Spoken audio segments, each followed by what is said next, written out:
Hey guys, welcome to another Alchemy Stars video. Today I go over to the two units that's got released, Tina and Leyn,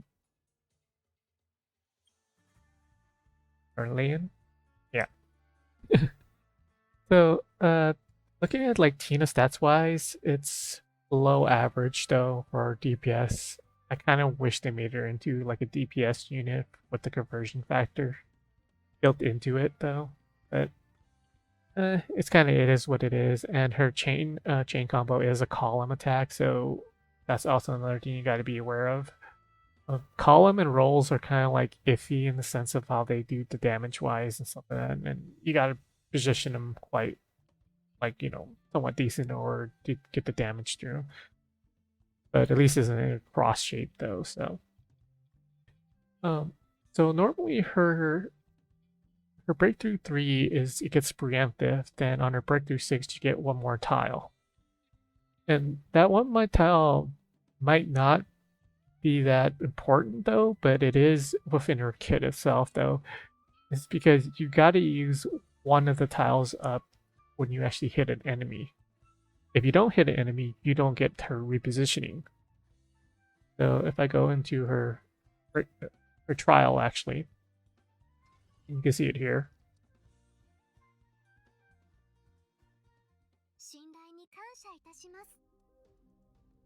So on her base thing, she does technically convert 4 tiles though, because it's the tile that she's on plus the 3 that you walk.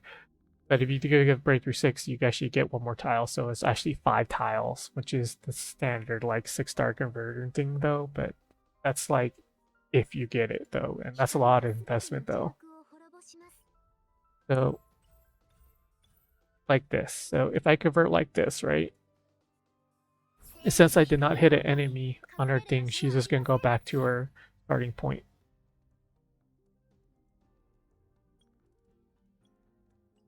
And if you go back into it again, and we'll do it again and actually hit enemy, and then she'll actually stay on that spot.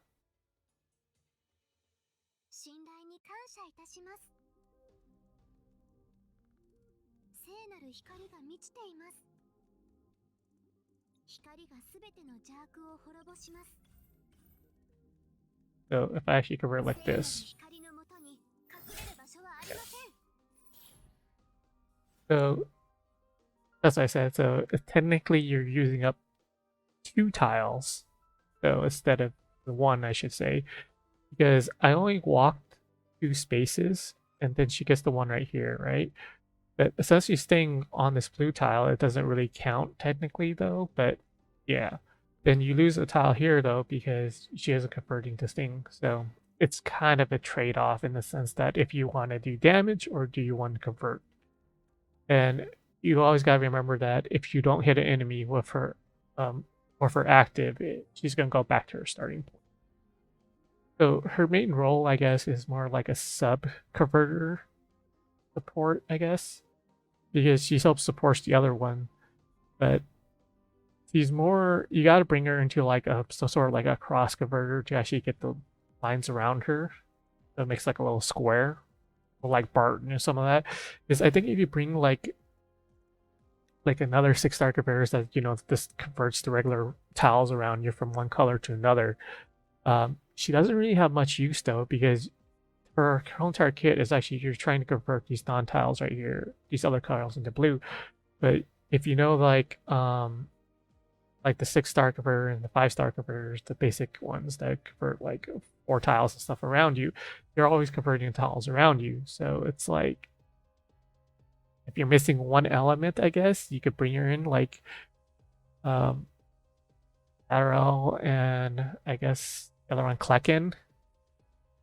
Because I don't think blue has the other, or water technically has the other converter yet, unlike fire, lightning, and forest all have the other 5-star converter for it.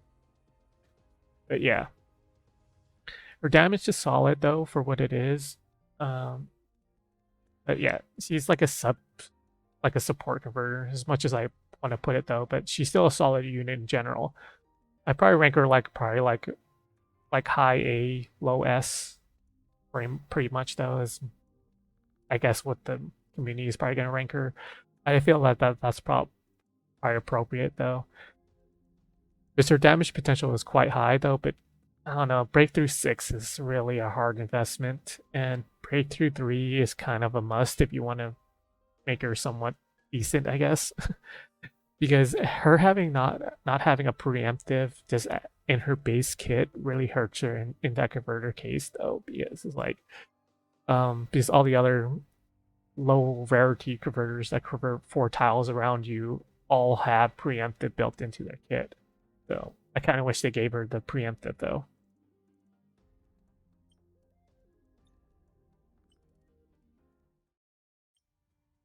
Next we have Leyn. Um, he's basically your detonator for Thunder though. Like Michael, uh, Queen, Requiem, all solid DPS though. His gimmick is that he has basically 2 actives, and the 6th active isn't technically gated behind our Breakthrough 6 though, which is kind of nice. Um, yeah, so he gets preemptive on I think Breakthrough 3 and Seal on Breakthrough 6 or something like that. I have to look it up again though, but yeah.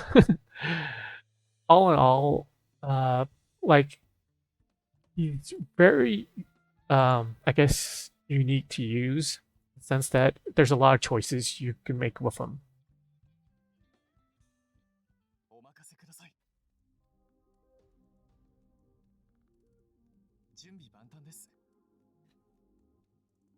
So if you actually use his 2nd active though, he automatically gains 100 stacks, but this allows him to do normal attacks. If it's normal build up, he loses the normal attack, but he does more damage on his chain combo. So that's also a trade-off there. And it's the same thing for his Whirlwind Carnage. Um, you could actually use it as an active, and this thing spreads out depending on how many charges you have. Or you could just click on him and gain a 35 stat charge. So it depends on how you want to use it. Ideally, you want to use both of these together though, but yeah. So you basically want to use this to get the 100 stacks so you could actually build it up. Get the auto attacks and stuff like that. So this is like his DPS phase, you could say. Then since technically it's still your churn on the wave swap though, then you could use his first active to actually do the fan attack. And you could say like it does a lot of damage though because it's 400%. But realistically, I don't know if you're gonna go that route for like getting the breakthroughs and stuff like that. At breakthrough 0, I think he's still solid to use if you actually really need like a Thunder DPS though, but realistically, if you have like Michael or Requiem, taking Requiem's free, you don't really need a pull for him.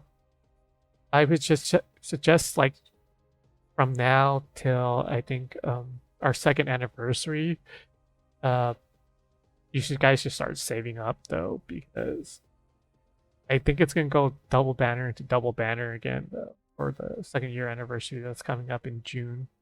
So we got like about a little bit under like 3 months away, I guess. Somewhere around there. Yeah. If you guys haven't started saving your funds or something like that, I suggest saving it though, because that's when the limited time units are coming up. Then we get the rerun of Goldie if you know, wanted to pick her up and stuff like that. So, and these units will probably still be in the pool for a while. So you might just get them as an off banner too. So, yeah, if you really desperately need like a 4-star converter, like not converter, 6-star converter for Tina, there are better options technically. And same thing for Leyn. Like there's better options for DPS though. If you really need one, then I would just out of the 2 banners though, I would probably pull for Leyn. And guess that's about it though. And then we get the free unit Matthews. So yeah, so he's basically your standard 5-star converter of 4-star, and you get a max breakthrough from the event. So if you don't get him up, you probably have to wait till like 6 months or something. When you gotta wait for the rerun of this event though to actually get the thing. So yeah, altogether it's a pretty solid banner though.